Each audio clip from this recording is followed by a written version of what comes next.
प्यारे दोस्तों, आज हम लोग बहुत ही महत्वपूर्ण टॉपिक इंटरव्यू की तैयारी कैसे करें इस विषय पर चर्चा करने वाले हैं।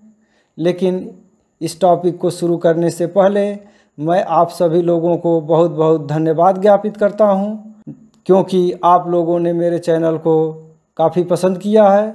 बहुत सारे हृदय स्पर्शी कमेंट्स भी मिले हैं, जिससे मेरा मनोबल बढ़ा है और मेरा दायित्व भी आप लोगों के प्रति बढ़ा है। और बहुत सारे लोगों ने हमारे चैनल को सब्सक्राइब किया है। इस तरह से आज हम लोग +1 के फैमिली के मेंबर बन गए हैं और आशा करते हैं कि आगे भी आप लोग हमारे चैनल से जुड़े रहेंगे। मैं भी आप लोगों को निराश नहीं होने दूंगा। कुछ लोगों का कहना है कि सर प्रतिदिन एक एक वीडियो डाला कीजिए। एक एक वीडियो यदि मैं प्रतिदिन डालूंगा तो अन्य चैनलों और मेरे चैनलों में कोई अंतर नहीं रह जाएगा, केवल कचरा ही भर जाएगा। इसलिए मैं चाहता हूं कि जो भी मेरे चैनल पर वीडियो पड़े वो एथेंटिक हो और परीक्षा उपयोगी हो, फालतू की चीज़ें ना हो उसमें। लेकिन देखिए, यह वीडियो मैंने अपने चैनल पर अपलोड किया था। आप लोगों में से कई परीक्षार्थियों ने इसे देखा भी होगा, लाइक भी किया था, लेकिन इसमें एक तथ्य में त्रुटि थी। किसी व्यक्ति ने मुझे कमेंट के माध्यम से सूचित किया। कुछ लोगों का कहना था कि थोड़ा सा मिस्टेक है, क्या फ़र्क पड़ता है। लेकिन मैं जानता हूं कि यदि एक प्रश्न गलत हो जाए तो या तो आप सेलेक्ट हो जाते हैं या तो आप बाहर भी हो सकते हैं। इसलिए मैंने इस वीडियो को बाहर कर दिया है अपने चैनल से, फिर एडिट करके मैं इसको डालूँगा। और मैं ये अपेक्षा करता हूं कि मेरे वीडियो को आप केवल देखिए ही नहीं, यदि उसमें कहीं भी त्रुटि आपको नज़र आती हो तो आप मुझे कमेंट के माध्यम से सूचित कीजिए। यदि उसमें संभव हुआ तो पिन कमेंट के माध्यम से मैं उसमें करेक्शन डालता हूं, और नहीं तो फिर मैं उसे करेक्ट करके आप लोगों के समक्ष प्रस्तुत करूंगा। तो आइए देखते हैं लिखित परीक्षा देने के बाद क्या क्या प्रक्रियाएं अपनानी पड़ती हैं। मैंने इसमें ऐसा प्रयास किया इस वीडियो में कि आपको लगेगा कि आप आयोग पहुँचे हैं और सारी प्रक्रियाओं से गुजरते हुए और इंटरव्यू देकर के बाहर निकल रहे हैं। इस तरह से मैंने इस वीडियो को बनाया है। उम्मीद है आप लोगों को पसंद आएगा। तो सबसे पहले साक्षात्कार के समय या इंटरव्यू के समय किन किन डॉक्यूमेंट्स की ज़रूरत होती है, इसके बारे में हम पहले चर्चा करेंगे। फिर साक्षात्कार के दिन आयोग द्वारा कौन कौन सी प्रक्रियाएं अपनाई जाती हैं, इसके बारे में भी हम डिटेल में बताएंगे। फिर शापित प्रश्नों की सूची भी आपके सामने मैं प्रस्तुत करूंगा। इसमें 7-8 प्रश्न हैं जिसे हर हाल में आपको याद करना होगा। शापित इसलिए नाम दिया गया है कि यदि इन प्रश्नों के उत्तर आप नहीं देते हैं तो आपको श्राप मिलना निश्चित है, आपका नंबर कम हो जाता है। इस पर डिटेल आगे हम चर्चा करेंगे। उसके बाद साक्षात्कार के दृष्टिकोण से महत्वपूर्ण टॉपिक कौन कौन से हैं और कौन कौन से साक्षात्कार में पिछले परीक्षाओं में पूछे गए हैं, उसको भी इसी के साथ हम डील करेंगे। फिर भी मैं टॉपिक तो दे रहा हूं दोस्तों, लेकिन मैं बहुत दुखी हूं। आजकल सोशल मीडिया पे जो चल रहा है, बहुत सारे चैनलों ने कट ऑफ अलग अलग दिए हुए हैं। किसी ने 95 बताया है, किसी ने 90 बताया है, और आप लोग हैं उसको लेकर के विभिन्न ग्रुप्स जो बनाए हुए हैं तैयारी के लिए, उसमें इसका चर्चा कर रहे हैं। कोई कह रहा है कट ऑफ 90 से नीचे नहीं आएगी, कोई कह रहा है जो कट ऑफ बताया है पागल है, जो कह रहा है वो ऐसा है। इस तरह से आप लोग एक दूसरे से मनवाने के चक्कर में पड़े हुए हैं कि नहीं तुम कह दो कि 90 से ऊपर रहेगा, नहीं कह दो 80 से ऊपर रहेगा। आप लोग इसके चक्कर में क्यों पड़े हुए हैं? मैं तो कहता हूं कि जिसका भी 80 प्रश्न सही हैं वो सभी लोग साक्षात्कार इंटरव्यू की तैयारी करें। यदि मान लीजिए कि आप मान के चलते हैं कि 90 पर कट ऑफ जाएगा और यदि काल हो गया 80-82, तब आप क्या करेंगे? तब तैयारी कैसे कर पाएंगे उतने कम समय में? यदि नहीं होता है, 90 ही मान लेते हैं, जो असंभव है, ऐसा होने वाला है नहीं, कट ऑफ नीचे आएगा। फिर भी मान लेता हूं मैं कि 90 जाएगा, तो क्या फ़र्क पड़ता है? यदि आपने याद कर लिया तो आगे परीक्षाएं आपको नहीं देनी है क्या? उसकी तैयारी कीजिए। लेकिन आप लोग इस कट ऑफ को, अभी आयोग ने कुछ कहा नहीं, मैंने भी कट ऑफ बनाया है और भी चैनलों ने कट ऑफ जारी किया है। ये ज़रूरी नहीं है कि जो भी कट ऑफ डाले गए हैं वो सही हैं, लेकिन सबसे अच्छा तो तरीका ये होता है कि आप अपने ग्रुप में ही पता कर लेते हैं कि पढ़ने वाला जो बच्चा है उनमें कहाँ तक गया है, उसे एक आइडिया लग जाता है। नहीं भी है फिर भी 80 से ऊपर जिसको है उसको इंटरव्यू की तैयारी करनी चाहिए। आज मैं कट ऑफ डाला हूँ, बहुत लोग कह रहे हैं नहीं सर बताए हैं 80 82 इतना, तो उतना ही कट ऑफ जाएगा। अरे मित्रों, इसके चक्कर में मत पड़िए, ये अनुमानित है, न कि आयोग का कट ऑफ है। इसमें दाएं बाएं होना संभव है और होगा भी। एक जनरल आइडिया के लिए सोशल मीडिया पर यह प्रचारित हो रहा है, लेकिन आप लोग इसको चाह रहे हैं कि एक दूसरे से पुष्टि करा लें कि नहीं यही होगा। तो आप लोग नहीं समझ पाए कि आप लोगों ने कितना अपना नुकसान कर लिया है। अभी जीआईसी की परीक्षा है और मैं देख रहा हूँ 15 दिन से कट ऑफ पे ही चर्चा चल रहा है। अभी भी सोशल मीडिया पे लोग डाल रहे हैं, चैनलों पे डाल रहे हैं कि मेरा इतना है, हो जाएगा, नहीं हो जाएगा। आपका जो जिम्मेदारी था, जितना कर्तव्य था वो आपने कर लिया है, अब उसको छोड़ दीजिए।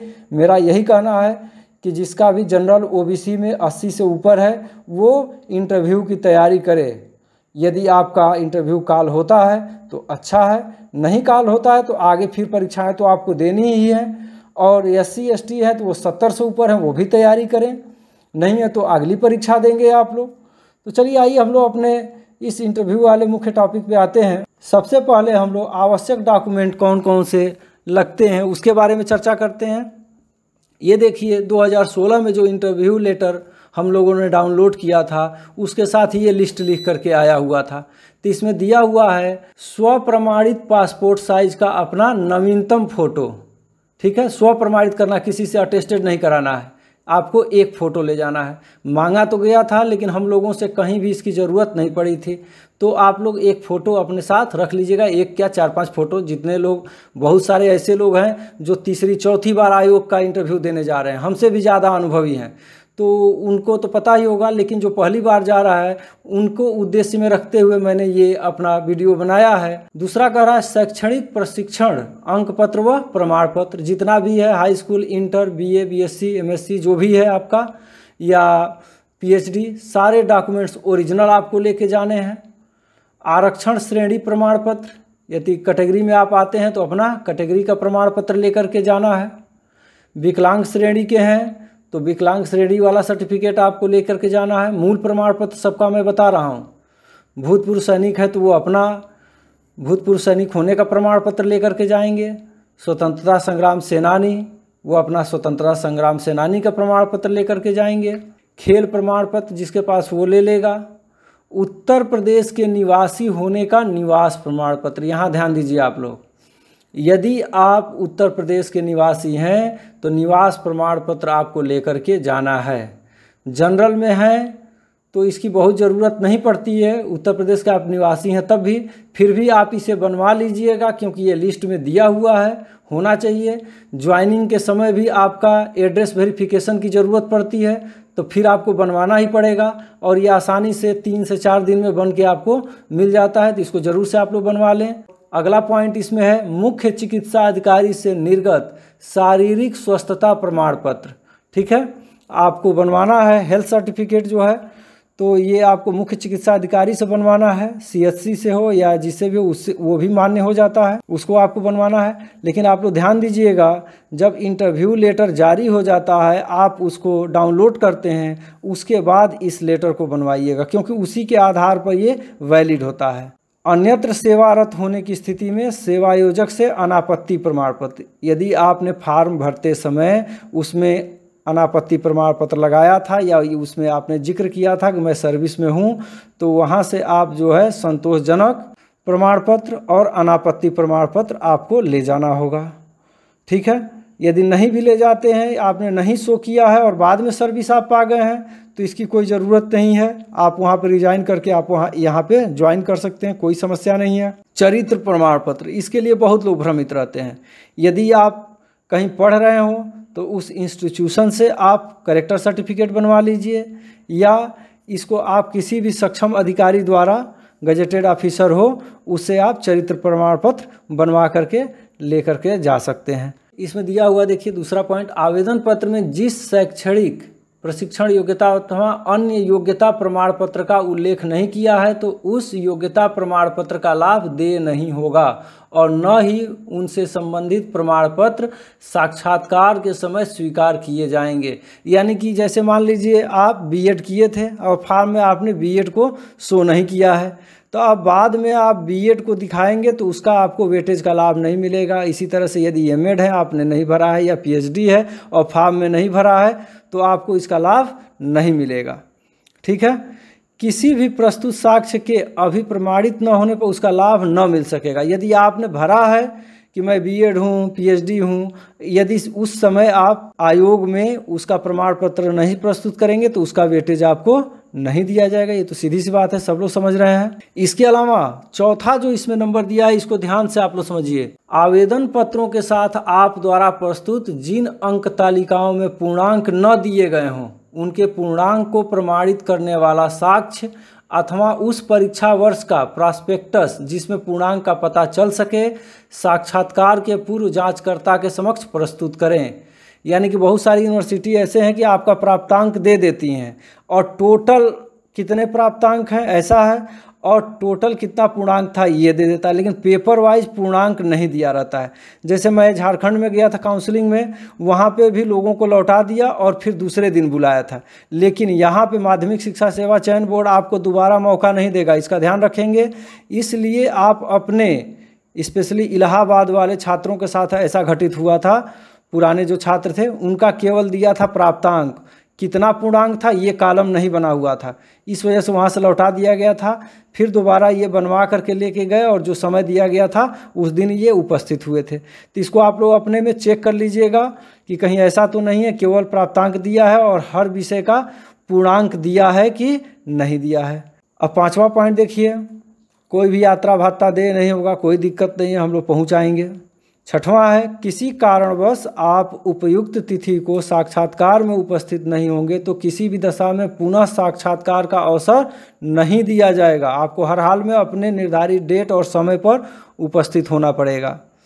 अब एक चीज़ हमारा एक सलाह है कि आप जितने भी डॉक्यूमेंट लेकर के जाएंगे, जितने भी डॉक्यूमेंट्स हैं सबका एक सेट कम से कम तैयार कर लीजिएगा जिराक्स कॉपी में, उसको लेकर के जाइएगा। हम लोग भी लेकर के गए थे, लेकिन कहीं इसकी ज़रूरत नहीं पड़ी थी, कहीं जमा नहीं करवाया जाता है। इसका कारण क्या है मैं आगे आपको बताता हूँ, लेकिन फिर भी एक प्रिकॉशन के तौर पर एक सेट सबका रख लीजिएगा। जो लोग इंटरव्यू दिए हैं वो जानते हैं, एक क्या 3-3 सेट लोग ले करके जाते हैं, लेकिन आप एक सेट रख लीजिएगा। अब देखिए, जब आपका रिजल्ट निकल जाएगा उसके बाद से आपको अधिमानता प्रपत्र भरने के लिए आएगा, यानी कि कॉलेज चॉइस के लिए ऑनलाइन आपको मौका दिया जाएगा। इसमें 5 आप कॉलेज चूज कर सकते हैं। उस समय कॉलेज का लिस्ट भी दिखाएगा नेट पे कि कौन कौन कॉलेज आपका जनरल कैटेगरी में है, ओबीसी में है, एससी में है, तो ये सब चीज़ें दिखाएगा। आप कोई भी 5 कॉलेज क्रम से भर सकते हैं। एक बार भरने के बाद आप उसको चाहें तो जैसे 1 हफ्ते के लिए खुला रहता है भरने के लिए, तो आप रोज़ इसमें चेंजेस कर सकते हैं। जब तक सबमिट नहीं कर देंगे ये सेव पड़ा रहता है, आप इसमें एडिट कर सकते हैं। तो ये बहुत ही अच्छा है, आप पता कर लेंगे कौन सा कॉलेज अच्छा है, मैनेजर कहाँ का अच्छा है, कॉलेज कहाँ का इन्वायरमेंट अच्छा है, और उसके अनुसार आप इसमें चॉइस भरेंगे। एक बार यदि आप चॉइस फिल कर करके कॉलेज का लॉक कर देंगे, फिर इसमें कोई भी एडिटिंग संभव नहीं है, इसका आप ध्यान रखेंगे। उसके बाद से उसी समय रहता है अपना डॉक्यूमेंट अपलोड करने का। देखिए यहाँ पे दिया हुआ क्रम से मैंने इसमें 10 डॉक्यूमेंट लोड करने का दिखाया है। हाई स्कूल सर्टिफिकेट, इधर लिखा हुआ है डॉक्यूमेंट का नाम, तो हाई स्कूल सर्टिफिकेट इसमें लोड किया गया है। आप कहेंगे अंक पत्र का क्या करना है? अंक पत्र लोड करने के लिए नहीं आया था, मार्कशीट नहीं लोड करना था, केवल सर्टिफिकेट, सारे डिग्रीज का सर्टिफिकेट लोड करना था, और वो भी पीडीएफ फॉर्म में। तो आपके पास जितने भी सर्टिफिकेट हैं उसका पीडीएफ फॉर्मेट में बना करके उसको सेव करके रखिए कि जब ज़रूरत पड़े उस समय आप इसको लगा देंगे। तो हाई स्कूल का सर्टिफिकेट, यहाँ दस्तावेज का प्रकार दिया रहता है, इसमें एन ए लिख दीजिएगा आप लोग। उसके बाद से जारी करने वाला प्राधिकरण, जैसे देखिए यहाँ यूपी बोर्ड है, जिस बोर्ड से आप सीबीएसई बोर्ड से हैं तो सीबीएसई बोर्ड भरेंगे, यूपी बोर्ड है तो यूपी बोर्ड, बिहार बोर्ड है तो बिहार बोर्ड, राजस्थान है तो राजस्थान। जो भी बोर्ड से आप हाई स्कूल इंटर किए हैं वो बोर्ड का नाम यहाँ देना है। और जारी करने की तारीख, इशूइंग डेट कह रहा है यहाँ, यानी कि हाई स्कूल का सर्टिफिकेट जो जारी हुआ उस पर एक डेट लिखा रहता है, वो कौन सा डेट है वो आपको भरना है। और यहाँ पे प्रमाण पत्र संख्या भरना है, यहाँ पे भरा हुआ है, मैंने इसको हटा दिया है। दूसरा है, फिर देखिए ग्रेजुएशन का, इसमें बीएचयू हो गया है और बैचलर ऑफ बीएड का है, उसका भी दिया हुआ है और पीएचडी का दिया हुआ है। ऐसे आएगा ऑप्शन, आप क्लिक करेंगे ये ले लेगा ऑटोमेटिक, आपको लिखना नहीं पड़ेगा। इधर वाला एनए लिखना पड़ सकता है या ये भी ऑप्शन में रहता है। इधर बीएचयू वगैरह जो है आपको भरना पड़ेगा, अपना जो अथॉरिटी है उसका नाम। उसके बाद से क्या चाहिए इसमें, domicile certificate for your domicile claim. जो कैटेगरी वाले हैं उन्हीं को क्लेम करना है अपना, तो यूपी वाले सभी लोग बनवा लेंगे। और यहाँ पे डोमिसाइल सर्टिफिकेट आपको अपलोड करना होगा पीडीएफ फॉर्मेट में। गवर्नमेंट ऑफ उत्तर प्रदेश ऐसे उसमें ऑप्शन आ जाएगा, इसने जारी किया है, इस तरह से हो जाएगा। उसके बाद से आइडेंटिटी प्रूफ में आप आधार कार्ड, इसमें देखिए इलेक्शन कमीशन ऑफ इंडिया यानी कि वोटर आईडी कार्ड को डाला गया है। Medical certificate from gazetted medical officer, medical officer से जो रहेगा उसका भी पीडीएफ बना के आपको अपलोड करना पड़ेगा। करेक्टर सर्टिफिकेट, ये बहुत कन्फ्यूजन रहता है कहाँ से करेक्टर सर्टिफिकेट लेना है, यहाँ स्पष्ट हो जाता है। देखिए फ्रॉम स्कूल्स प्रिंसिपल, स्कूल के प्रिंसिपल से आप ले सकते हैं, मैनेजर से ले सकते हैं, स्पेशल पर्सन ऑफिसर एट्सेट्रा, बहुत सारे जहाँ से भी आप कहीं सर्विस कर रहे हो तो उससे आप करेक्टर सर्टिफिकेट ले सकते हैं और यहाँ पे सबमिट करेंगे। तो इन सब डॉक्यूमेंट्स को आपको पीडीएफ फॉर्मेट में अपलोड करना पड़ेगा। अब देखिए कितने लोगों को प्रतिदिन इंटरव्यू में बुलाया गया था 2016 में। आप यहाँ देख रहे हैं कि देखिए 8/1/2020 को इंटरव्यू स्टार्ट हुआ था जियोग्राफी का। पहला नंबर सीरियल नंबर दिख रहा है आपको, पहले नंबर से लेकर के 9 बजे सुबह बुलाया गया। यहाँ देखिए 53 पर 9 बजे तक की टाइमिंग दाहिने तरफ यहाँ दिखाई दे रही है। ये 8 तारीख का सुबह तक है, यानी कि सुबह के बैच में 53 कैंडिडेट्स को बुलाया गया इंटरव्यू के लिए। ये जो 54 नंबर का है देखिए इसका शिफ्ट 8 तारीख को ही है, दोपहर बाद से हो जा रहा है, 1 बजे इसको बुलाया जा रहा है। यानी जितने कैंडिडेट हैं 53 हैं, आप डिवाइड करेंगे कि एक कैंडिडेट्स पर इंटरव्यू में कितना समय लगा, तो आप देखेंगे कि 4 से 5 मिनट तक इंटरव्यू चलता है। यदि आपका 5 मिनट इंटरव्यू चला तो ये समझिए कि आपका बहुत अच्छा इंटरव्यू हुआ है। बहुत लोग ऐसे होते हैं कि गए और चले आए, 2 मिनट में भी मैंने देखा लोगों को छोड़ दिया गया। यानी यदि समय कम लगता है तो आपका इंटरव्यू अच्छा नहीं हुआ। आपका इंटरव्यू अच्छा हो रहा है, इसी वजह से आप 5 मिनट तक रोके गए हैं। अब देखिए 54 से स्टार्ट हो रहा है और 106 पे दूसरा दिन 9 तारीख शुरू हो जा रहा है। तो यानी कि 105 लोगों को एक दिन में इंटरव्यू में बुलाया गया था। अब देखिए साक्षात्कार के दिन आयोग में घटित होने वाली प्रक्रियाएं क्या क्या होती हैं।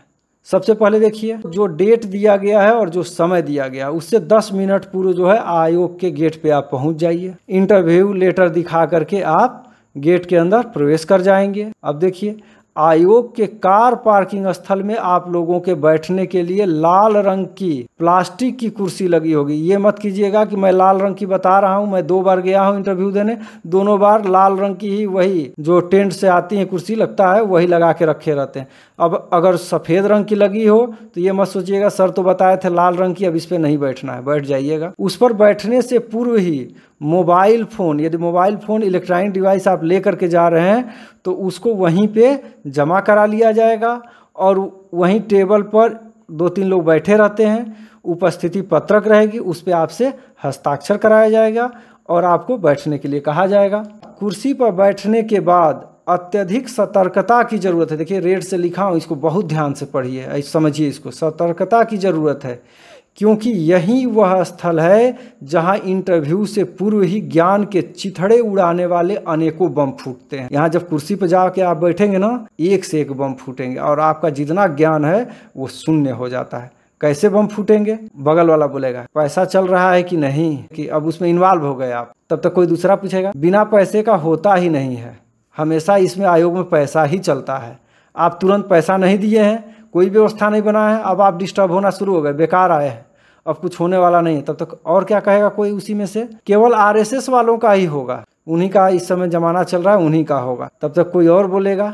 2016 में जो पैसा दिया था उसी का हुआ, भले वो इंटरव्यू का मुंह न देखा हो लेकिन ये बताएगा, उसको जानकारी नहीं हो क्योंकि सुना सुनाया ये सब चीज़ें वहाँ पे अफवाह उड़ता रहेगा। कुछ लोग बार बार आप देखेंगे आपके आसपास बैठे रहेंगे, वो जूता को भी निकाल करके और पोछेंगे, चमकाते रहेंगे, चेहरा को भी रगड़ते रहेंगे कि चमकता रहे, जिससे लग रहा है चेहरा देख के नंबर मिलेगा आप तुरंत। कुछ अपनी विद्वता और डिग्री झाड़ते नजर आएंगे, कहेगा मैं पीएचडी हूँ, बीएड हूँ, एमएड हूँ, नंबर भी अच्छा है, आप तुरंत डिमोरलाइज हो जाएंगे और एकदम डिस्टर्ब हो जाएंगे। सब तो वही भरे पड़े हैं, मेरा कुछ होने वाला नहीं है। और लगातार ऐसे डिप्रेशन वाले बमों की संख्या और तीव्रता बढ़ती ही जाती है। आप जान लीजिए, कई बार तो दो राजनीतिक पृष्ठभूमि वाले विद्वान लड़ बैठते हैं और इस प्रकार कई लोग इंटरव्यू से पहले ही अपने ज्ञान का सर्वनाश कर बैठते हैं। इसलिए आपसे मेरा पर्सनल निवेदन है, यदि इस तरह का बात हो रहा हो तो सुनिए, उसमें इन्वॉल्व मत होइए। सोशल मीडिया पर आप लोग देख चुके हैं कि कट ऑफ मनवाने के चक्कर में कई तरह की बातें हो रही हैं। आयोग आओ तो देख लेते हैं, तो ऐसे कर लेते हैं, वैसे कर लेते हैं, सब बातें चल रही हैं। पहले से ही दुश्मनी पाल रखे हैं, मास्टर बनने जा रहे हैं, लेकिन योग्यता देखिए किस तरह की रखते हैं। वो मास्टर ही क्या, जो चीज़ों को समझ नहीं पा रहा है। और मैं पहले ही आप लोगों को बता देता हूं दोस्तों, इन सब चीज़ों के चक्कर में मत पड़िएगा। बहुत सारी अफवाहें हैं, मार्केट में दलाल घूम रहे हैं और इस तरह की बातें होंगी कि आपको लगेगा कि बिना पैसे का नहीं होगा। आप लोग जब आयोग से कॉल आएगा तो सोचते हैं कि ये अंतिम अवसर है, इस बार मेहनत किए हैं, आ गया, पैसा दे देते हैं, हो जाएगा।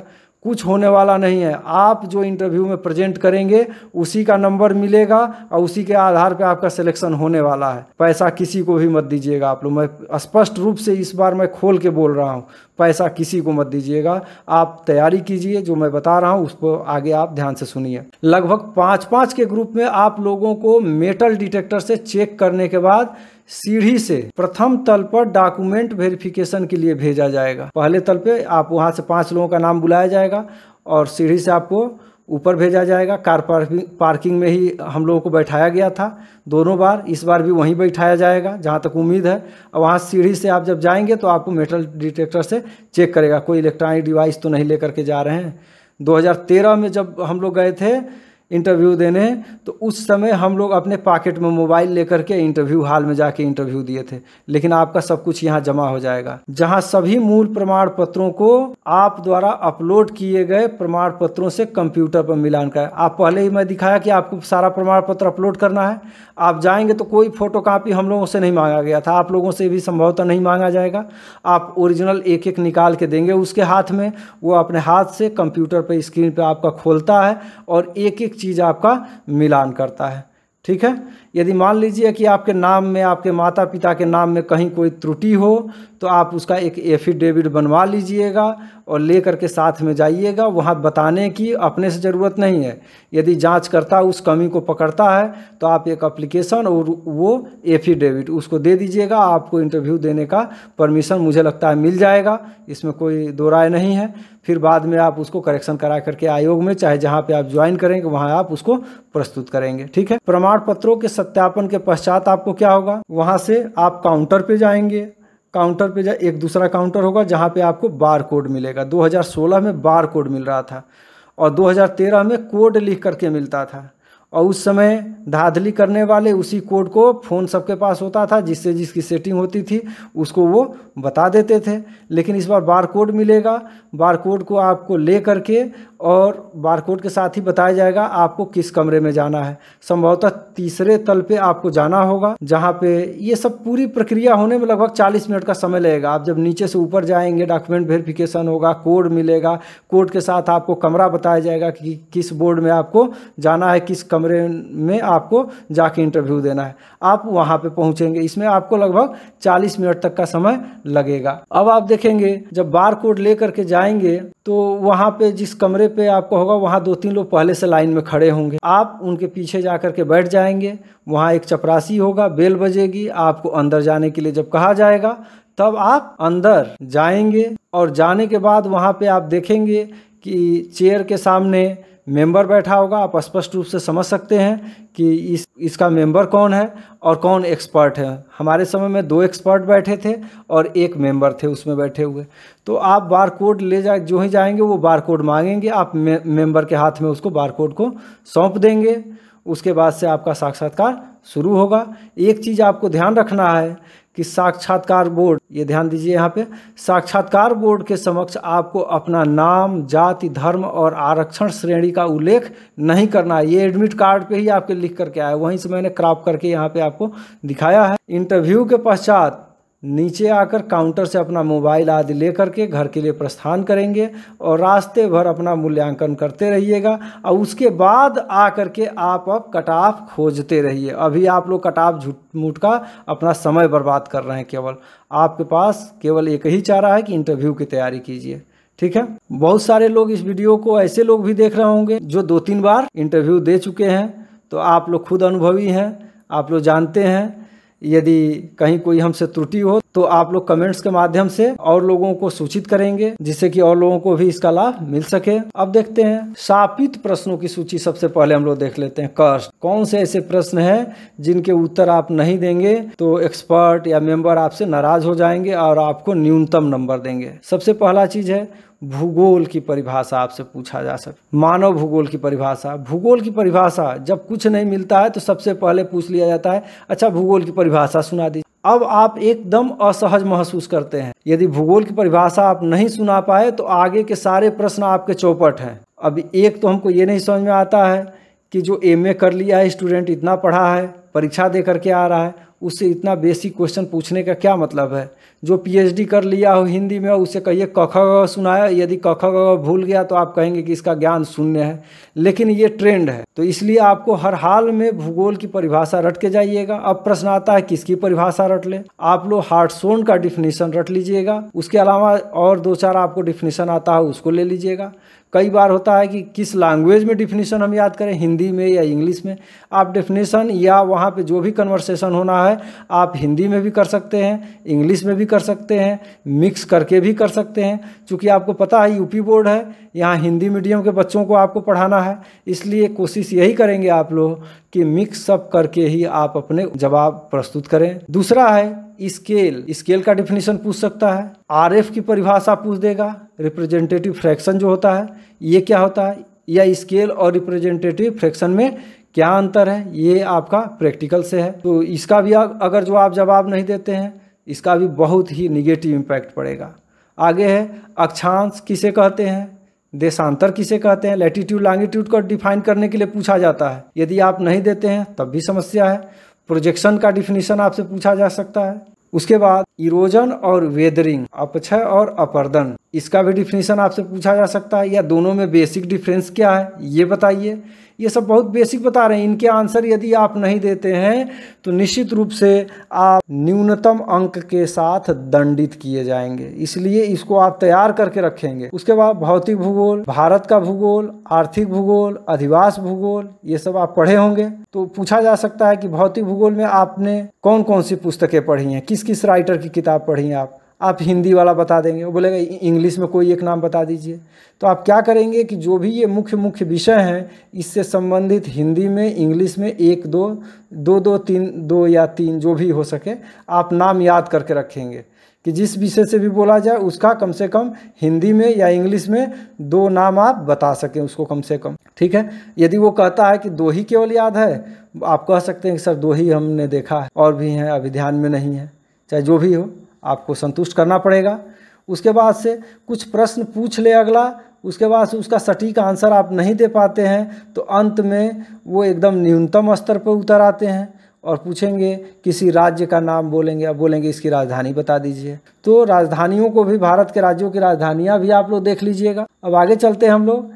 Important topics for interview. Interview के लिए महत्वपूर्ण टॉपिक कौन कौन से हैं मैंने उसको यहाँ पे लिस्ट किया है, और इसी के साथ मैं बताऊंगा कि 2013 या 16 में हमसे या हमसे जुड़े लोगों से किस तरह के प्रश्न पूछे गए, कौन कौन पूछे गए, इसका भी मैं यहाँ पे जिक्र करूँगा। लेकिन आप लोगों से एक निवेदन है दोस्तों, जैसे कट ऑफ मैंने बताया है या अन्य लोगों ने बताया है, उसको जिरह का मुद्दा आप लोगों ने बना लिया है और चाह रहे हैं कि वही कट ऑफ हो, जो संभव नहीं है। तो मैं जो भी यहाँ पे टॉपिक मैं लिस्टेड करने जा रहा हूँ, आप कभी भी ये कल्पना मत कीजिएगा कि जो मैं दे रहा हूँ इसी से प्रश्न आए। हाँ, ये इम्पॉर्टेंट है। यदि नहीं आया तो मैं यही कहना चाहूँगा आपसे कि आप पूरा सिलेबस पढ़ के जाइए।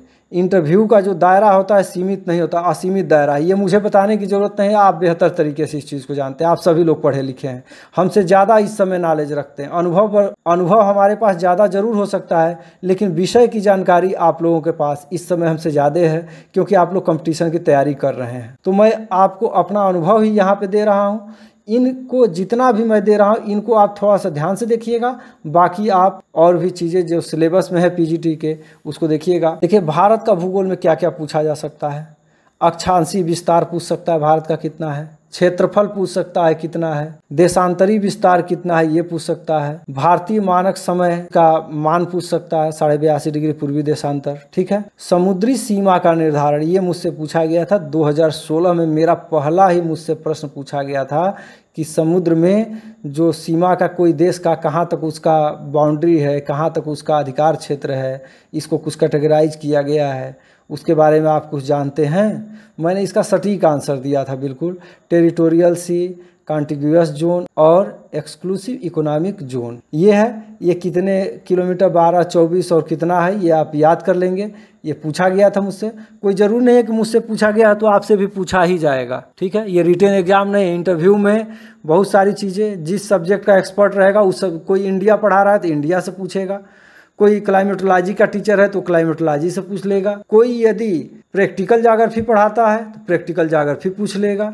तो इसमें निर्धारित नहीं है, मैं अपना बात बता रहा हूँ। इस तरह की चीज़ें पूछी गई हमसे, पहला ही प्रश्न ये मेरा था। फिर भारत के भौतिक प्रदेश, ये जो टॉपिक है इससे आपको पढ़ाने के लिए, जैसे जो टीचिंग के लिए एक्सपर्ट देता है तो वो बहुत ही सामान्य टॉपिक देते हैं आप, जिसको आप पढ़ा सके, क्योंकि आपको पढ़ाने के माध्यम से वो आपके तथ्य को नहीं जांचना चाहते हैं, आपके शैली को देखना चाहते हैं, आपके हैंड राइटिंग को देखना चाहते हैं, ये सब चीज़ें हैं। तो इस पर भी आगे हम चर्चा करेंगे। तो इसमें भौतिक प्रदेश में हिमालय में क्या हो सकता है, बृहद, लघु और मध्य और शिवालिक हिमालय, ये श्रेणियों के बारे में पूछा जा सकता है। आपको कुल मिलाकर के भारत का भौतिक प्रदेश जो है, इस चैप्टर को हर हाल में पूरा का पूरा तैयार रखना है। इसमें वन लाइनर टाइप के क्वेश्चन पूछे जाते हैं। सचर जोन क्या है पूछ सकता है, या कह सकता है कि महान हिमालय और मध्य हिमालय को कौन सा जो है फॉल्ट अलग करता है, मेन बाउंड्री फॉल्ट किसको किसको अलग करता है, इस तरह के प्रश्न आपसे पूछे जा सकते हैं। तो उसको मैंने यहाँ लिस्टेड किया है। हिमालय का प्रादेशिक विभाजन बताइए, ये 2016 में मुझसे पूछा गया। तो कश्मीर हिमालय, कुमायूं हिमालय, नेपाल हिमालय और असम हिमालय आप लोग पढ़े होंगे,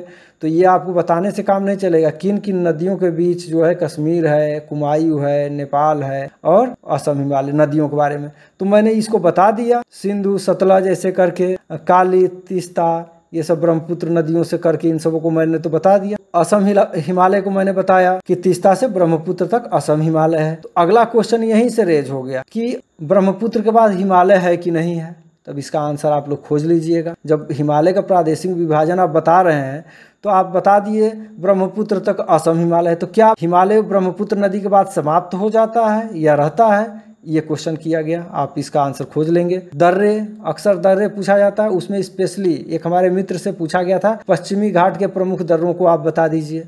मैंने इस पर एक वीडियो बनाया है, उसको ट्रिक के माध्यम से मैंने बताया भी है कि सन की पापा ने भोर में थाली पटक दिया, ये पश्चिमी घाट का फार्मूला था। आप चाहें तो देख सकते हैं उसमें जा करके। उसके बाद से मालवा पठार हो गया, बुंदेलखंड, बघेलखंड पठार, ये कहाँ पे स्थित हैं, किस एरिया में आते हैं, इनकी विशेषताएं क्या हैं, इस तरह से चीज़ें पूछी जाती हैं। दक्कन का पठार के बारे में बताइए कैसे निर्मित हुआ है। दंडकारण्य क्या है, कौन किस प्रदेश में है, ये प्रश्न पूछा जा चुका है। सर्वोच्च पर्वत चोटियां, मुझसे 2013 के इंटरव्यू में पूछा गया था कि भारत का सर्वोच्च पर्वत शिखर कौन सा है। मैंने कहा कंचनजंगा, वो बोले कि और K2, हम बोले सर K2 को माना जाता है लेकिन वो पाक अधिकृत कश्मीर में है। तो बोले यानी कि पाक अधिकृत कश्मीर को आप अपना देश का नहीं मानते हैं। तो इस तरह से फंसाने के लिए क्वेश्चन पूछे जाते हैं। फिर इसकी ऊंचाई पूछ ली गई कितनी है। तो इस तरह से जो प्रमुख पर्वत चोटियां हैं भारत की, जैसे दक्षिण भारत की सर्वोच्च पर्वत चोटी कौन सी है, कितनी ऊंचाई है उसकी, इस तरह की चीज़ें आप याद करके जाएंगे। मेन ही याद करना, ये नहीं कि मध्य प्रदेश का, तो कर्नाटक का, सभी राज्यों में कौन कौन सा उच्च पर्वत चोटी है उसको याद करते फिरिए। उस तरह का क्वेश्चन नहीं आता है, एकदम नॉर्मल क्वेश्चन आते हैं। भाबर तथा तराई में क्या अंतर है पूछा जा सकता है। बांगर और खादर में क्या अंतर है, बहुत बेसिक क्वेश्चन होते हैं। डेल्टा किसे कहते हैं, इसका डेफिनेशन आपसे पूछ सकता है, डेल्टा का डेफिनेशन याद रखेंगे। दुआब से प्रश्न आया था। दुआब से मुझसे इसलिए प्रश्न पूछा गया कि जो मेरा रिसर्च टॉपिक था वो गंगा घाघरा दुआब से रिलेटेड था, टॉपिक में नाम था। तो बोले दुआब क्या होता है। फिर दुआब में गंगा घाघरा जुड़ा था, तो घाघरा कहाँ से निकलती है ये पूछ लिया गया। तो इस तरह से क्वेश्चन बनते हैं, जो आप जवाब देंगे उसी में से क्वेश्चन रेज होते जाते हैं। फिर झील भी पूछता है, सबसे बड़ी झील कौन सी है, इस तरह से। तो ये आप याद रखेंगे। अब ये नहीं करेंगे कि जितना झील आप रिटर्न के लिए 20-25 झील याद करते हैं, वो ज़रूरत नहीं है। बड़ा, छोटा, खारा, राजस्थान वाला, ये सब आप याद करेंगे। नदियों से सहायक नदियाँ पूछी जा सकती हैं, या एक आध नदियों का उद्गम आपसे पूछा जा सकता है। जो बहुत ही फेमस नदियाँ हैं उन्हीं से पूछा जाता है। जलवायु से प्रश्न पूछा गया है, पिछली बार 2016 में ही पूछा गया है इससे संबंधित कि जलवायु और मौसम में क्या अंतर है। फिर जनसंख्या, जनसंख्या का मतलब ये नहीं है कि जनसंख्या भूगोल आपको पढ़ के जाना है। भारत की जनसंख्या जो जनगणना है उससे संबंधित यहाँ पे आपसे आंकड़े पूछे जाएंगे। जैसे इसमें भी बहुत नॉर्मल पूछा जाएगा, भारत का जनसंख्या घनत्व कितना है, साक्षरता दर क्या है, इस तरह के आंकड़े आपसे पूछे जाएंगे। एससी पॉपुलेशन कितना % है, मतलब नॉर्मल चीज़ें ही आपसे पूछी जाएंगी। सबसे ज़्यादा जनसंख्या घनत्व किस राज्य का है, सबसे कम लिंगानुपात किस राज्य का है, सबसे कम साक्षरता दर किस राज्य का है, इस तरह के क्वेश्चन आपसे इससे पूछे जाएंगे। तो टॉप लेवल के जो हैं वही आप याद करेंगे। ऐसे तो रिटन एग्जाम में हम लोग 4-5 याद करते हैं, लेकिन यहाँ पे 4-5 आपसे पूछता नहीं है, जो सबसे ज़्यादा या कम होता है वही पूछा जाता है। और इस तरह से अब बाकी और आप सिलेबस देखेंगे। अब आगे चलते हैं। भू आकृतिक जियोमॉर्फोलॉजी से क्या क्या प्रश्न आता है। पृथ्वी की आंतरिक संरचना यदि पढ़ाने के लिए आपसे कहा गया तो उसके लिए ये सबसे सूटेबल टॉपिक है। वो बोल देगा पृथ्वी की आंतरिक संरचना आप पढ़ा दीजिए। तो उसमें यही देखना चाहता है कि आप फिगर बना रहे हैं कि पहले हेडिंग लिख रहे हैं या फिगर बनाए ही नहीं, हेडिंग लिख के आप समझाए जा रहे हैं। तो इसको क्या करना है, इसको मैं आगे बताने वाला हूँ। चट्टान में पूछा जा सकता है कि अवसादी चट्टानों के 2 उदाहरण बताइए, मेटामॉर्फिक रॉक्स के 2 एग्जाम्पल बताइए। ठीक है, मेटामॉर्फिक रॉक जो बता रहे हैं वो किससे चेंज हुए हैं, ये सब पूछा जाता है। भूसन्नति सिद्धांत से संबंधित पूछा जा सकता है, किसने दिया है, क्या है। प्लेट टेक्टोनिक थ्योरी थोड़ा सा देख लीजिएगा यदि अंदर जाना चाहे। इस तरह का डिफ़िकल्ट टॉपिक नहीं पूछते हैं लोग, डिटेल वाला, थियरीज वाला, लेकिन फिर भी कोई जाए तो इसको देख लीजिएगा। वलन और भ्रंशन में क्या डिफरेंस है, कब वलन होता है, कब भ्रंशन हो जाएगा, इसमें कौन से बल कार्य करते हैं, इसको आप देख के जाएंगे। ज्वालामुखी, भूकंप, सुनामी, भूस्खलन, इनके बारे में प्राकृतिक जो आपदाएं हैं इनको भी आप लोग देख लेंगे, क्योंकि इससे सामान्य तरह के प्रश्न पूछते हैं फिर फंसाते जाते हैं अंदर ले जाकर। अपक्षय एवं अपर्दन, इन दोनों में बेसिक डिफरेंस क्या है, ये जो है आयोग में पूछा जा चुका है। नवोन्मेष क्या होता है, ये भी पूछा जा चुका है, इसको भी आप लोग देखेंगे। नदी, वायु, भूमिगत जल एवं हिमानी द्वारा निर्मित स्थलाकृतियाँ, कोई स्थलाकृतियाँ आपसे बोल देगा, जैसे टार्न जो है स्थलाकृति किससे बनती है, स्टेलेक्टाइट किससे बनती है, स्टेलेग्माइट किससे बनती है, मतलब ये सीधे पूछा जाएगा। कोई भी लैंडफॉर्म्स आपको वो बोलेंगे, आप पूछेंगे ये किस एजेंट से रिलेटेड है, नदी से है, हिमानी से है, भूमिगत जल से है, तो आपको वो पोर्शन आपको देख के जाना होगा, उससे क्वेश्चन आते हैं। और जब एक क्वेश्चन पूछा जाता है उससे तो 4-5 स्थलाकृतियाँ पूछ ली जाती हैं तुरंत। ये कई लोग बताते हैं कि उनसे पूछा गया, तो इसको आप लोग देख के जाएंगे। उसके बाद से पृथ्वी की गतियाँ, जैसे आपका घूर्णन है, परिक्रमण है, ये गतियाँ और इसका क्या प्रभाव पड़ता है, दिन रात होना, ये सब चीज़ें इस पृथ्वी की गतियों से आप इसको समझ के जाएंगे। अब ओशनोग्राफी में देखते हैं, टॉपिक्स कम है लेकिन इससे प्रश्न बहुत ज़्यादा चांस है कि हर कोई पूछता है। तो महासागरीय नीतल के ऊंचावच, ये पढ़ाने वाला टाइप में टॉपिक है, आपसे कहा जा सकता है। लवणता क्या होती है, कैसे इसको मेजर करते हैं, उसको जरूर से आप बताएंगे। नेरेटिव और पेलेजिक निक्षेप क्या होते हैं, दोनों में डिफरेंस क्या है, उसके बारे में आपसे पूछा जा सकता है। ऊज क्या है, इसके बारे में भी आप तैयार करेंगे।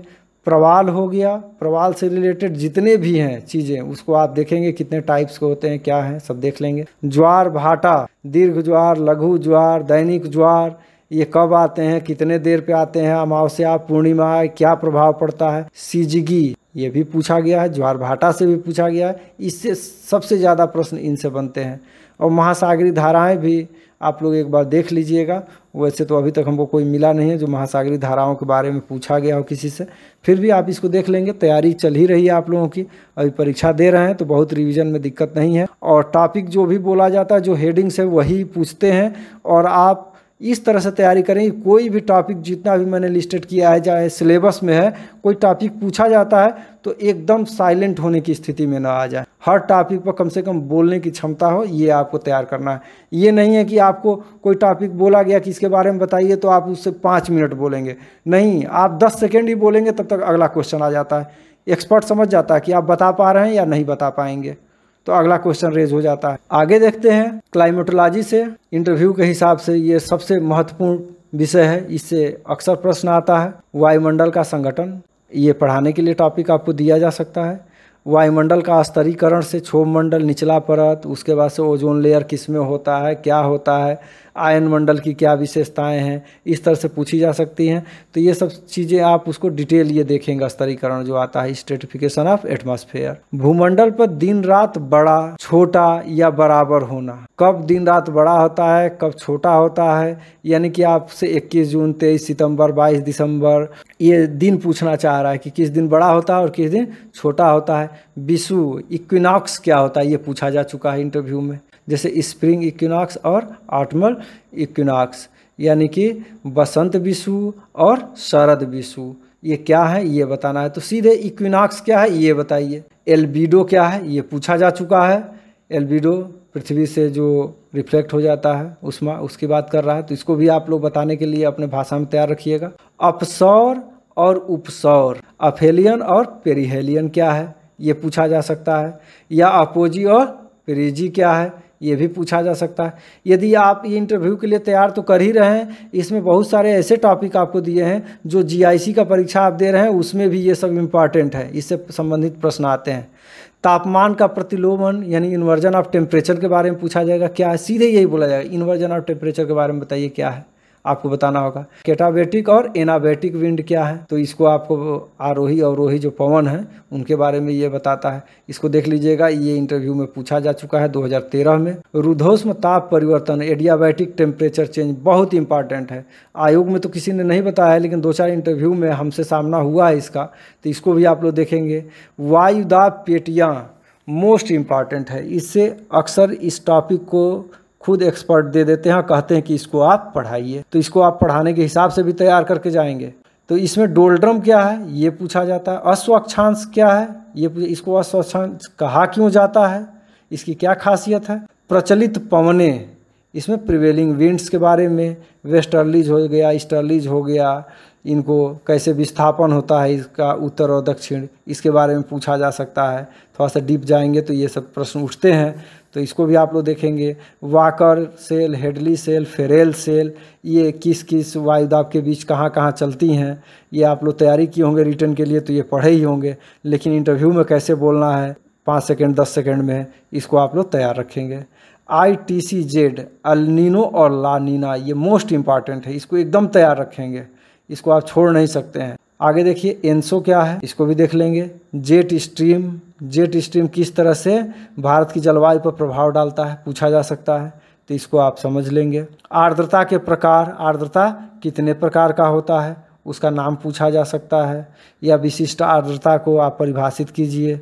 वायु राशि, ये 2016 में ही पूछा गया था और वायु राशि को पढ़ाने के लिए कहा गया था, हमारे एक मित्र थे उनसे इसी बार वायु राशि को आपको पढ़ाना है, आप पढ़ाइए, वाइट बोर्ड रहता है आप जाइए उस पर पढ़ाइए। वाताग्र क्या है, फ्रंट क्या होते हैं, इसको भी आपको पढ़ाने के लिए कहा गया था कुछ लोगों से। चक्रवात एक ऐसा टॉपिक है जो बहुत ही सामान्य है और आपको देखने में या पढ़ने में लगता ज़रूर है सामान्य, इससे हमसे यह प्रश्न पूछा गया था चक्रवात से संबंधित, फिर भी मैं इसको बताता गया, अंत में जाते जाते थोड़ा सा इसमें उलझन भी हुआ, इसलिए इसको बहुत ही ध्यान से आप लोग देखेंगे। चक्रवातों का नामकरण करने वाले देश, मुझसे पूछा गया था, इसी चक्रवात में पूछते पूछते ये आ गया था कि जो चक्रवात अभी बंगाल की खाड़ी में आया है, या अभी जो हाल में कोई चक्रवात भारत में आया तो उसका नाम याद करके जाइएगा, ये भी ध्यान रखिए, मुझसे पूछा गया था। तो उसका जो नामकरण किया वह नाम किस देश ने किया है और कितने देश इसमें सम्मिलित हैं इधर जो इसका नामकरण करते हैं, और नामकरण करने का क्रम क्या है, ये सारे प्रश्न यहीं से हमसे उठे थे, इसलिए आप इस पर ध्यान देंगे। प्रति चक्रवात एंटी साइक्लोन क्या है, इसका क्या इम्पैक्ट है, इसको भी देख लेंगे, बाकी आप सिलेबस तो देखेंगे ही। आगे देखिए, अब इन्वायरमेंट से क्या क्या प्रश्न बनते हैं।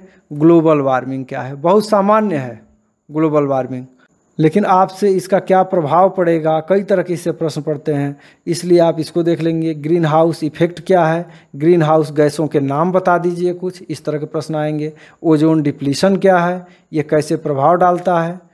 एसिड रेन क्या है, इसमें कौन कौन से एलिमेंट्स आते हैं, कौन कौन से रसायन हैं, उसका नाम पूछ सकता है। इकोलॉजी और इकोसिस्टम का डिफिनीशन आप याद करके जाइएगा, पूछा जा सकता है ये।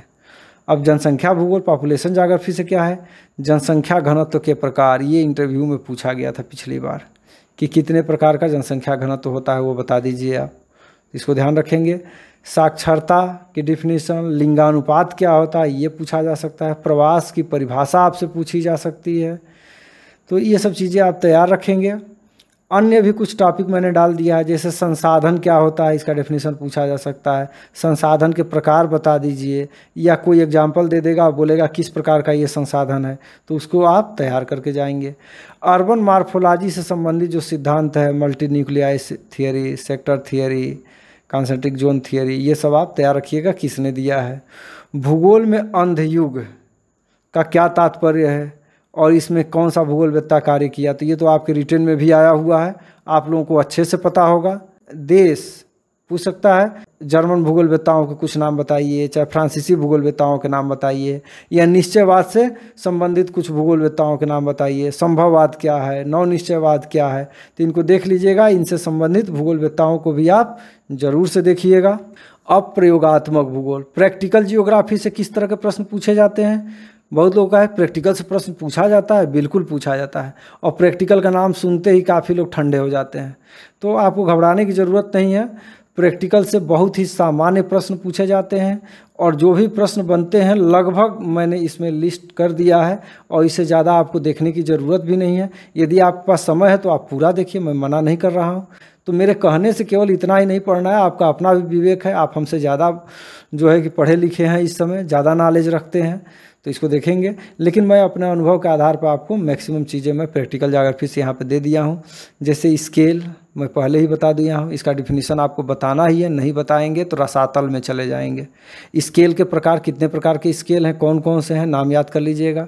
RF यानी निरूपक भिन्न, रिप्रेजेंटेटिव फ्रैक्शन जो होता है उसका डिफिनीशन, और दोनों में स्केल और RF में क्या डिफरेंस है ये याद रखेंगे आप लोग। समोच्च रेखा, कंटूर लाइन किसे कहते हैं, इसकी डिफिनीशन याद रखिएगा, ये भी उसी स्तर का प्रश्न है जो रसातल में नंबर दिलवाएगा आप। अक्षांश व देशांतर का डिफिनीशन भी याद रखिएगा, ये भी निम्न स्तर पे आपको ले जाकर पटकेगा यदि नहीं बताते हैं तो। मानचित्र प्रक्षेप क्या होता है ये भी आपको बताना है, मैंने पीछे इसको लिस्ट स्थापित प्रश्नों में डाला ही था। प्रक्षेप के कितने प्रकार हैं उनको आपको याद कर लीजिएगा, बहुत अंदर नहीं जाएगा। हाँ, इंटरव्यू में पूछा गया था रंब लाइन क्या होता है या लोक्सोड्रोम क्या होता है। समान एंगल पे ये खींची गई एक सीधी रेखा होती है, तो ये पूछा जाता है। या इस तरह से पूछा गया था हमसे, लेक्सोड्रोम जो है वो किस प्रोजेक्शन से संबंधित है, ये मर्केटर प्रोजेक्शन पर खींचा जाता है। इसको ध्यान रखेंगे आप लोग, ये कई जगह इंटरव्यू में कई लोगों से पूछा जा चुका है, बहुत कॉमन क्वेश्चन है ये। टोपोसीट एवं मानचित्र में क्या अंतर है, टोपोसीट क्या है इसको भी आप लोग जानिएगा। मानचित्र क्या है, मानचित्र कितने प्रकार के होते हैं ये भी देख लीजिएगा। टोपोसीट और मानचित्र में क्या अंतर है इसको भी आप बोलने के लिए तैयार रखिएगा। आंकड़ों के प्रकार, यदि आप रिसर्च किए हैं तो निश्चित रूप से ये प्रश्न बन सकता है, नहीं भी किए हैं तो सामान्य लोगों से भी ये प्रश्न बनता है कि आंकड़े कितने प्रकार के होते हैं। 2 प्रकार के, प्राइमरी और सेकेंडरी ये होते हैं। अब वो कैसे इकट्ठा किए जाते हैं, उनके स्रोत क्या हैं, वो सब चीज़ें आपसे अब अंदर घुसेगा तो पूछेगा आपसे, इसलिए आप इसको भी देखेंगे। बारंबारता, फ्रीक्वेंसी क्या होती है, इसको जरूर से डिफिनीशन याद कीजिएगा, ये बहुत ही सामान्य प्रश्न है और पूछा जाता है, पूछा गया भी है। जितना भी हाईलाइटेड मैंने किया है ये प्रश्न पूछे गए हैं। उसके बाद से केंद्रीय प्रवृत्ति के माप बताइए, central tendency, mean, median, mode, यही आते हैं इसमें, तो वो नाम आप ये याद रखेंगे तीनों। इसके अलावा अंदर नहीं जाएगा, वो कोई फार्मूला नहीं पूछने वाला है कि मीन का फार्मूला बताइए, मीडियन का फार्मूला बताइए। दुर्भाग्य रहा तो कुछ भी पूछा जा सकता है। मैं पहले ही कह दिया, इंटरव्यू का कोई दायरा सीमित नहीं कर सकता है कोई भी व्यक्ति। विषय से हट के भी चाहेगा तो आपसे बात कर सकता है वो थोड़ा बहुत, और उससे भी आपका मूल्यांकन कर सकता है। फिर भी अपने तरफ से मैंने अच्छा गेस देने का प्रयास किया है। कोरोप्लिथ, आइसोप्लिथ, आइसोथर्म, आइसोबार, आइसोहेलाइन, आइसोहाइट, ये सब किससे संबंधित हैं, ये क्या है, इनके बारे में ज़रूर से जान के जाइएगा। आइसोहाइट अक्सर पूछा जाता है। रिमोट सेंसिंग क्या है या GIS क्या है, इंटर के सिलेबस में डाला गया है, इसलिए इससे भी आपसे प्रश्न हो सकते हैं कि रिमोट सेंसिंग से आप क्या समझते हैं, GIS से क्या समझते हैं, इसका एप्लीकेशन कैसे काम करता है, ये सब आ सकती है।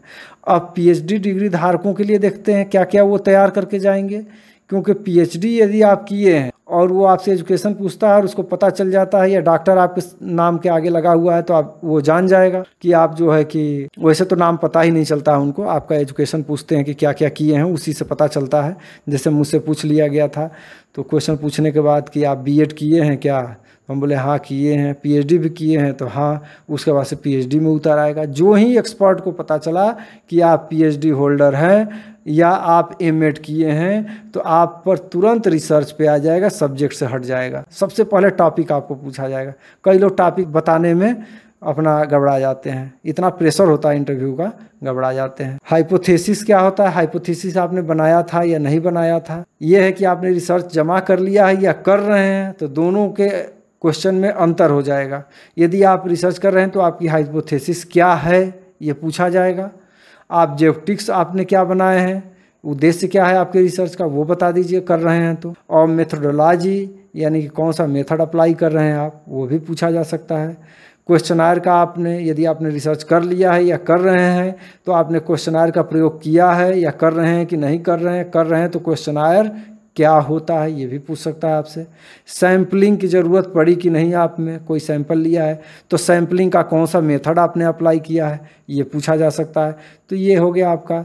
और आपका, यदि आप रिसर्च कर चुके हैं, डिग्री ले चुके हैं, तो निश्चित रूप से आपसे फाइंडिंग्स पूछा जा सकता है कि रिजल्ट बताइए अपना, क्या आपका निचोड़ रहा है अंत में। और जब आप रिजल्ट बताएंगे, बस उसी रिजल्ट्स में से आपके क्वेश्चन जनरेट होने शुरू हो जाएंगे, वहीं से क्वेश्चन वो पूछता जाएगा। तो आप लोग कम से कम रिसर्च से रिलेटेड ये सब चीज़ें तैयार रखिए, और उतना ही बोलिएगा इसमें रिसर्च से जितना ज़रूरत हो। ज़्यादा जो ही बोलेंगे, ज़्यादा क्वेश्चन आप उसको ऑप्शन में प्रोवाइड कराते जाएंगे। अगला व्यक्ति एक्सपर्ट आपसे उतने ही अधिक क्वेश्चन पूछता जाएगा। तो बहुत सलीके से जवाब आपको देना है। अब हम लोग साक्षात्कार से संबंधित महत्वपूर्ण तथ्य एवं सावधानियों को भी देख लेते हैं। इसमें सबसे पहले है, साक्षात्कार में पूर्व ज्ञान अधिक उपयोगी होता है, क्योंकि इंटरव्यू का दायरा असीमित होता है। कहीं से भी इंटरव्यू में पूछा जा सकता है, पूर्व ज्ञान ही काम में आता है, इसका ध्यान रखेंगे आप लोग। मेरे बताए गए विषयों के अतिरिक्त पीजीटी का पूरा सिलेबस देखें, स्टार कंडीशंस अप्लाई, इसको ध्यान से आप समझ लीजिए। इसलिए मैं कह रहा हूँ क्योंकि कट ऑफ वाले वीडियो बनाए जाने के बाद भी बहुत लोग अभी कट ऑफ को मनवाने के लिए तैयार हैं, या मेरे ही कट ऑफ को मान करके अपने आप को इंटरव्यू में अंदर या बाहर मानने लगे हैं। ऐसा नहीं है, वह एक अनुमानित कट ऑफ है। उसी तरह से मेरे बताए गए ये इंटरव्यू के सिलेबस को ही आप केवल पढ़ के मत जाइएगा, आप पूरा सिलेबस पढ़िएगा, क्योंकि आपको पता है इंटरव्यू का दायरा सीमित नहीं होता है। इसलिए इस लाइन को मुझे लिखना पड़ा है। अब आगे देखिए, इंटरव्यू में प्रश्न बहुत ही सामान्य स्तर के होते हैं। आप बहुत अंदर अंदर पढ़ के जाएंगे, बहुत बड़ी बड़ी थियरी पढ़ के जाएंगे, उससे प्रश्न नहीं बनता है, ये तो कंफर्म है। ऊपर से ही प्रश्न बनते हैं, हेडिंग्स बोले जाते हैं, उसमें से आपके द्वारा दिए गए उत्तर के आधार पर ही अगले प्रश्न बनते जाते हैं। इसलिए जो भी प्रश्न पूछे जाएं, आपको उसको सीमित शब्दों में उसका जवाब देने का प्रयास करना है। बहुत ज़्यादा यदि अपना टैलेंट झाड़ेंगे वहाँ पे, तो समझिए कि आप फंसने जा रहे हैं। इसलिए आप जितने उत्तर की आवश्यकता है उतना ही दीजिए। फिर आगे देखिए, एक्सपर्ट जिस विषय से संबंधित होता है उसी से ज़्यादा प्रश्न करता है। अब कोई कहेगा कि मुझसे जियोमॉर्फोलॉजी से पूछा गया, कोई कहेगा क्लाइमेटोलॉजी से, कोई कहेगा अरे यार प्रैक्टिकल से ही ज़्यादा पूछ रहा है। तो ये बोर्ड पे डिपेंड करता है, और आपके दिन पे भी डिपेंड करता है कि आपका वो दिन है या नहीं है। तो आप हर एक विषय को देख करके जाएंगे जो बताया गया है, इसके अलावा भी, क्योंकि कोई भी व्यक्ति आप ही जो विषय पढ़ाते हैं उससे ज़्यादा क्वेश्चन आप पूछना पसंद करेंगे। तो इस तरह से कौन सा एक्सपर्ट है, कहाँ का है, ये बहुत मायने रखेगा। अब आगे देखिए, आपका कौन सा विषय अच्छे से तैयार है, ये प्रश्न मैं जब गया था तो पहला जो प्रश्न पूछा गया मुझसे, आपको बताया कि वो मुझे पूछा गया था समुद्री वाला, सीमा वाला, लेकिन उससे पहले पूछा आपसे क्या पूछा जाए, आपका कौन सा विषय सबसे अच्छे से तैयार है। तो हम बोले कि आप कहीं से भी पूछिए सर, मैं तो पूरा भूगोल पढ़ के आया हूँ। आप चाहें तो यदि कोई विषय आपका बहुत अच्छा तैयार हो तो उसको आप बता सकते हैं, फिर उसमें से वो प्रश्न पूछना शुरू करेगा। तो ये था आपका कौन सा विषय अच्छे से तैयार है, ये पूछा जा सकता है। अधिकांश लोगों से पूछा भी जाता है शुरू में, आपसे बताइए किस टॉपिक से आपसे प्रश्न मैं पूछूं, किस विषय से आपसे प्रश्न पूछूं। अब आपका क्या जवाब होना चाहिए आप खुद सोच लीजिएगा। कोई टॉपिक पढ़ाने को कहा जा सकता है, या तो वह टॉपिक आपसे कह देगा कोई टॉपिक पढ़ा के दिखाइए, व्हाइट बोर्ड वहाँ पे रखा रहता है, मार्कर रहेगा, आपको जाना है और पढ़ाना होता है। मुश्किल से 1 डेढ़ 2 मिनट ही पढ़ाएंगे, तब तक वो फिर आप वापस आपको चेयर पे बुला लेंगे वो लोग। तो आपको अपने मन से भी कोई टॉपिक पढ़ाने के लिए कहा जा सकता है, या कोई वो टॉपिक आपको दे करके और कहेंगे कि आप पढ़ाइए इस टॉपिक को। तो इन दोनों के लिए आपको तैयारी करके जाना होगा। तो टॉपिक को जब भी आप तैयार करेंगे, वो मेन चीज़ें होती हैं, बहुत अंदर से नहीं कोई पढ़ाने के लिए कहता, बहुत नॉर्मल टॉपिक देते हैं। तो कुछ टॉपिक्स को आप तैयार रखेंगे कि पढ़ाना है तो इसमें मैप है तो मैप बनाना है या नहीं बनाना है। यदि मान लीजिए भारत का भौतिक विभाजन ही पढ़ाना है, भौतिक प्रदेश पढ़ाना है, तो आप उसमें क्या करेंगे कि मैप को बनाने लगे। सबसे पहले तो आप हेडिंग लिखेंगे, हेडिंग लिखने के बाद उसके सब हेडिंग्स लिख देंगे कौन कौन से हैं। हिमालय हो गया, उत्तर का मैदान हो गया, पठारी भाग हो गया, सब आप लिखेंगे। लिखने के बाद तुरंत मानचित्र बनाएंगे। अब मानचित्र बनाना सबसे कठिन काम है, इसलिए मानचित्र का थोड़ा सा अभ्यास कर लीजिए, इंडिया का स्पेशली। इंडिया का मानचित्र कैसे बनेगा, थोड़ा सा ही बनाएंगे। आपको समय कम रहता है, बहुत धीरे धीरे बनाने लगेंगे, वो बुला लेगा, समझ जाएगा कि आप नहीं बना पा रहे हैं। तो जो भी बनाना हो थोड़ा सा अच्छा से बनाएंगे। यदि ख़राब बन गया तो एक बार आप उस चीज़ को आइडेंटिफाई करेंगे, उनको बताने की कोशिश करेंगे। वो कहेंगे कि मुझे, मान लीजिए मैं बच्चा बैठा हूँ और आप टीचर हैं, मुझे पढ़ाइए बच्चा जान करके, तो वो आपको उसी तरह से बताना होगा कि देखो बच्चों, समय कम है और कम समय में इसको मैप को बहुत अच्छा बनाया नहीं जा सकता, हम लोग तथ्यों को समझने के लिए इसको हम बनाने जा रहे हैं, अब इसमें देखो। उसके बाद आप उतना करेंगे, मतलब आप मैप जब बनाएंगे तो उसको भी जस्टिफाई करेंगे कि यदि यह मैप यदि देखने में अच्छा नहीं है तो इसकी चिंता करने की बात नहीं है, इसको कार्टोग्राफर बनाते हैं, अभी हमारा उद्देश्य है, इसमें लोकेशन कोई चीज़ दिखाने जा रहे हैं, उसके उद्देश्य से इस मैप को बनाया गया है। यदि आपकी ड्राइंग अच्छी है तो अच्छा परफॉर्मेंस होगा ही आपके लिए, उसमें कोई दो राय नहीं है। फिर आगे देखिए, डॉक्यूमेंट फाइल एक्सपर्ट के टेबल पर न रखें। बहुत लोगों की आदत होती है और बहुत बुरी आदत मानी जाती है। क्या करते हैं, जाएंगे, मे आई कम इन सर, अंदर घुसे, जाएंगे अंदर, वो बोलेगा बैठिए, थैंक यू सर बोले, बैठ गए। बैठने के बाद डॉक्यूमेंट फाइल ले करके जाते हैं। वैसे कोई डॉक्यूमेंट आपको देखता नहीं है और ना देखेगा, लेकिन ये एक ट्रेंड है हर जगह, चाहे लोक सेवा आयोग में भी हम लोग गए थे, वहाँ भी, चाहे यहाँ भी, सब लोग जो है फाइल ले करके अंदर जाता है। कहीं कोई डॉक्यूमेंट वो मांग दे तो आप देख सकें, लेकिन मांगा नहीं जाता है। तो कुछ लोग ऐसे होते हैं कि अपना ले करके गए और एक्सपर्ट वाला जो सामने टेबल है उसके एक साइड में आपको बैठना है, उसी टेबल पर ले जाकर फाइल पटक देते हैं। आप उसको अपने गोद में ले करके बैठे रहिए और इंटरव्यू दीजिए। फिर अगला देखिए, हवा में हाथ को ज़्यादा हिलाते हुए एक्सपर्ट से बात न करें। बहुत लोग होते हैं, कोई चीज़ टॉपिक उसने प्रश्न किया, आप उसको बताने के लिए लगते हैं खूब ज़ोर ज़ोर से हवा में हाथ हिला करके, दोनों हाथ से बना के उसको समझाने, उससे इरिटेशन होता है। इसलिए आप समझाएंगे तो अपने हाथों को नियंत्रित, ऐसा नहीं कि बांध के बैठना है, हाथों से समझा सकते हैं, लेकिन उसको एक सीमित जो है इंडिकेशन शो करेंगे, ना कि बहुत जैसे क्लास में पढ़ा रहे हैं बड़ा बड़ा हाथ फेंक करके लगे उनको बताने। इस तरह से काम आपको नहीं करना है। एक्सपर्ट से आर्गूमेंट न करें। जो मैं किया था आर्गूमेंट, वही चक्रवात वाले पर कि कहाँ उत्पन्न होता है, किस अक्षांश पे होता है, किधर जाता है, उसी संबंधित था। तो उन्होंने कहा कि नहीं, आप ठीक नहीं बता रहे हैं, आप इसको जाके देख लीजिएगा। मैंने कहा कि सर, जो आप क्वेश्चन पूछें यही 2016 इसी परीक्षा में मैं उसका रिटन में आया था और आयोग ने भी यही आंसर माना है जो मैं आपको बता रहा हूँ, इसलिए मुझे देखने की ज़रूरत नहीं है। इसका निगेटिव इम्पैक्ट पड़ा होगा। इसका कारण था, मैं प्रेशर में नहीं था, मैं एक जगह जॉब में था और मैं जानता था कि मेरा आंसर सही है। तो कई बार आपको इरिटेट करने के लिए भी सामने वाले इस तरह के, आप सही रहते हुए भी वो करता है, तो आपको सिंपली उसको एक्सेप्ट करना होगा, सॉरी सर, ठीक है, हम जा कर के इसको देखेंगे। इस तरह से आप करके निकलेंगे। और बहुत लोग हैं, मैं नहीं, बहुत लोग हैं जो जा कर के भिड़ जाते हैं इंटरव्यू में और उसके बाद उनका सिलेक्शन नहीं होता है। इसलिए यदि जान जाइए कि आप सही बता रहे हैं फिर भी वो असंतुष्ट है, आपको गलत ठहरा रहा है, तो आप सॉरी बोलिए और उसके बाद से आगे उसको बढ़ने के लिए बोलिए।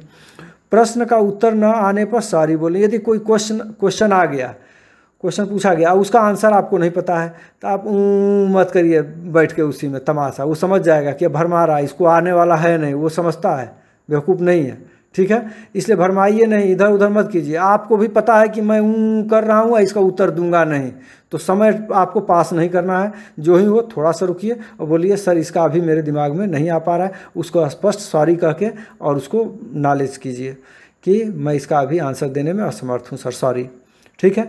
उसके बाद से जब आपको जाने के लिए कहा जाए तो धन्यवाद उनको ज्ञापित कीजिए, हंसते हुए आप कमरे को छोड़िए। भाव कभी भी अपना भाव गिरने मत दीजिए, प्रश्न आए या न आए, चेहरे का भाव नहीं गिरने देना है, हाथ पैर मत उसमें मड़ोरिए, जा करके आराम से रहिए, कोई दिक्कत नहीं है। और इस समय जो माहौल है इंटरव्यू का वो बहुत ही अच्छा होता है। बहुत सारे ऐसे एक्सपर्ट होते हैं कि आप थोड़ा सा आंसर देते हैं ना तो सपोर्ट करना शुरू कर देते हैं आपको। मेरा एक नम्र निवेदन है उन अभ्यर्थियों से जो आयोग में पहले भी इंटरव्यू दे चुके हैं, माध्यमिक शिक्षा सेवा चयन बोर्ड में या अन्य आयोग में भी दिए हों, यदि अपना अनुभव हो, मैं कहीं गलत हूं किसी बात को बताने में या कोई बात छूट गई हो, तो आप अनुभवी लोगों से मेरा निवेदन है कि यदि मैं कहीं गलत हूं या कोई बात छूट गई हो तो आप कमेंट के माध्यम से इस ग्रुप में डालिए, ताकि इस ग्रुप में जितने भी लोग जुड़े हैं, अब कुछ लोग सोचेंगे मुझसे पूछा गया मेरा अनुभव है, यदि मैं शेयर कर दूंगा तो सब जान जाएगा, सब तो मेरा कंपटीटर है। तो आप सोचिए कि आप जो बता रहे हैं, अनुभव दे रहे हैं, ज़रूरी नहीं है कि वही सबसे क्वेश्चन पूछा जाएगा, एक पैटर्न पता चलता है। और आप नहीं डालेंगे तो इस ग्रुप में जुड़े हुए कई लोग हैं, मेरी बात भी हुई है, जो कई बार इंटरव्यू दे चुके हैं, तो वो भी अपना शेयर नहीं करेंगे। तो इस तरह से पूरे ग्रुप में जो जुड़े लोग हैं उनको इससे प्रॉफिट होगा, फ़ायदा होगा और इसका सबको लाभ मिलेगा। इसलिए मेरा निवेदन, आप लोग कम से कम जितना मैं बताया वह भले लाभकारी हो ना हो, लेकिन आप लोग यदि कमेंट्स में डालते हैं कि कौन कौन सा क्वेश्चन पूछा गया, क्वेश्चन की संख्या डाल दीजिए, कितने क्वेश्चन पूछे गए, कितने देर तक आपका इंटरव्यू चला, कौन कौन से क्वेश्चन पूछे गए, या कौन सा तरीका अपनाना उचित होगा। मैं जो बताया हूँ तरीका, हो सकता है मैं कहीं गलत हूँ, आप यदि सही कर सकें तो उसको सही तरीके से कमेंट कीजिए, जिससे अधिक से अधिक लोगों को फ़ायदा हो सके। बहुत बहुत धन्यवाद।